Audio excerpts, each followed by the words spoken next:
Johoreen Zakia Matlila has never said Merry Christmas or Happy Deepavali to her neighbors.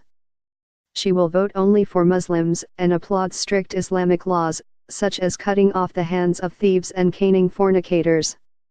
I say yes to hudud laws for Muslims. Do it like in Saudi Arabia, nobody will dare to steal if they know their hands might get chopped off, the 50-year-old coffee vendor told the Sunday Times in Mersing, a coastal town in eastern Johor. Madam Zakia represents a growing conservative voice in modern and multicultural Johor, Malaysia's southernmost state, where a recent controversy over a Muslim-only laundrette had courted a royal rebuke and sparked furor online. In fact, her views mirrored the findings of a maiden survey commissioned by ISEAS, Yusof Ishak Institute on the role of Islam and its governance in the state. The results, released on November 10, revealed that Johoreens, particularly Malays, are becoming more religious if not more conservative.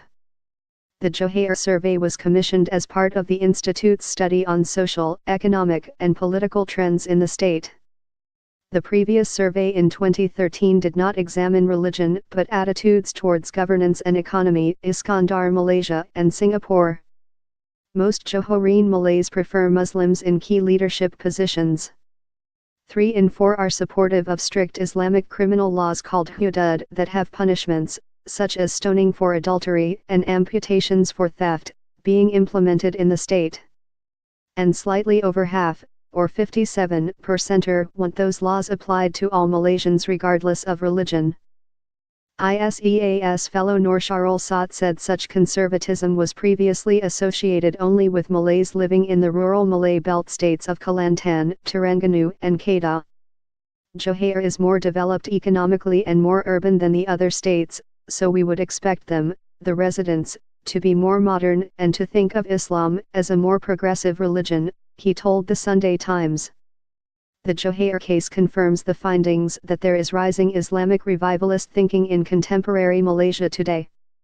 A sample of 2011 Johor respondents, comprising 1,104, 55%, Malays, 758, 38%, Chinese and 149, 7%, Indians, were interviewed over the phone between May and June this year.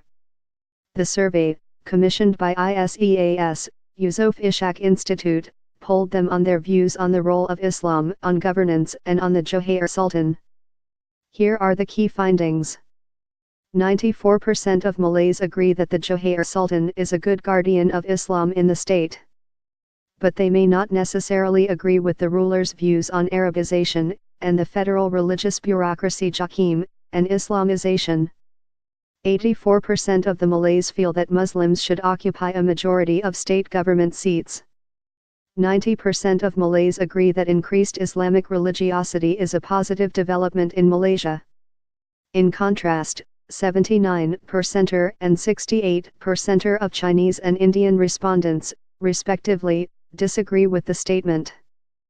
75% of Malays support the application of hudud laws, Islamic criminal code, on Muslims. 57% of Malays want hudud laws to be applied to all Malaysians.